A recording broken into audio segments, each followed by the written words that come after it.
I died and woke up inside a novel. Not just anywhere. I'd become the 4-year-old daughter of a scandal-ridden actress and a billionaire CEO. Yeah, that combination.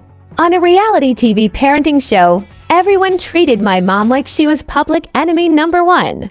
The other adults whispered, sneered, took subtle jabs. So I said, without thinking, "Mom, my parents taught me to be polite in public." I tilted my head. "If you're not polite, does that mean you don't have a mom?" My mom lunged forward and covered my mouth in panic. "She's just a kid. Kids say anything." Online comments exploded instantly. What kind of mother raises a kid like that? But later, when I carried my mom through the show with pure skill, outplayed the troublemaking twins, and somehow became the unofficial leader of all the kids. The same viewers changed their tune. Okay, maybe I spoke too soon. Chapter 1. A very lucky rebirth. Let me be clear, I hit the jackpot. My dad, a top-tier billionaire. My mom, gorgeous, famous, and extremely controversial. The day I realized where I was, I locked myself in my room and laughed for half a day. With this kind of life, what suffering could I possibly have? Well, one issue. My mom had terrible public reputation.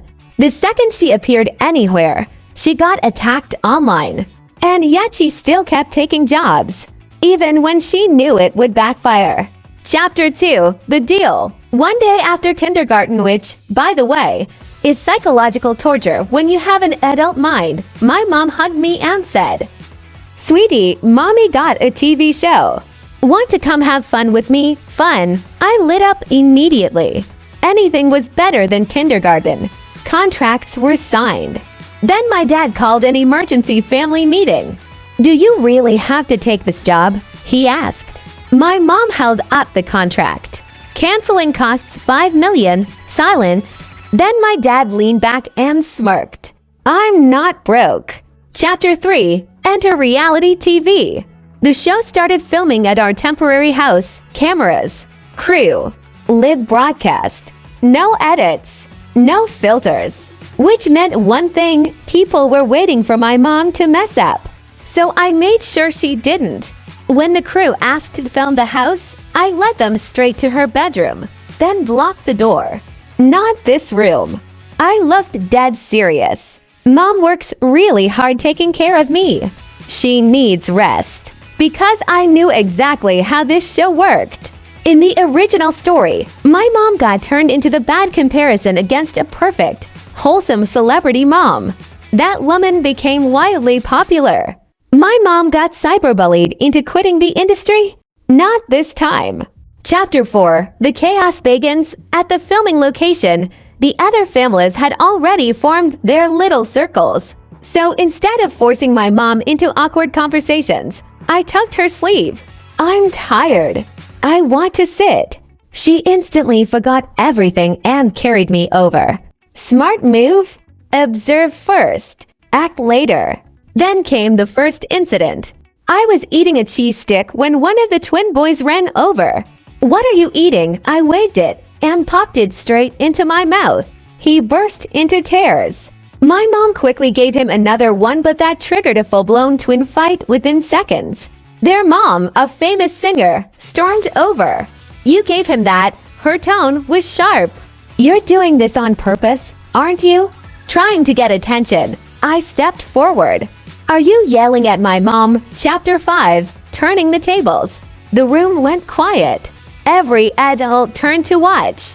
Perfect. I snatched the cheese stick back, burst into tears, and cried, "Mom gave my snack away. And this lady is being mean." Now she looked like the villain.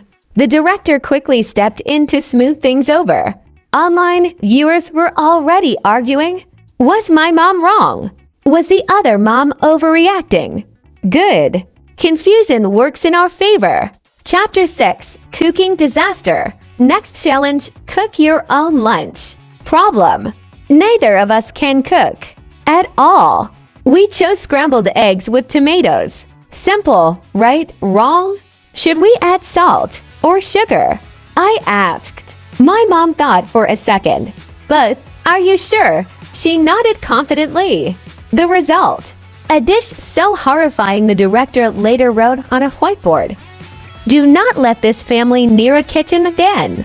Chapter 7. Becoming the Boss. The next day, kids and parents split into teams. We were sent to dig potatoes. The twin boys kept throwing dirt at me 3 times. That was enough. I grabbed a potato and tossed it far away. Whoever gets it first is the strongest superhero. They sprinted after it. Repeat. Problem solved. Soon, they were following my instructions like loyal minions. "Call me boss," I told them. They agreed. Naturally. Chapter 8. The breaking point. Later, one of the moms made a passive-aggressive comment. "Some kids really know how to manipulate others. Must be how they're raised." That crossed the line. I stepped forward. My parents taught me to be polite. I looked straight at her. "If you're not polite, does that mean you don't have a mom?" My mom panicked again. But online, the live stream exploded.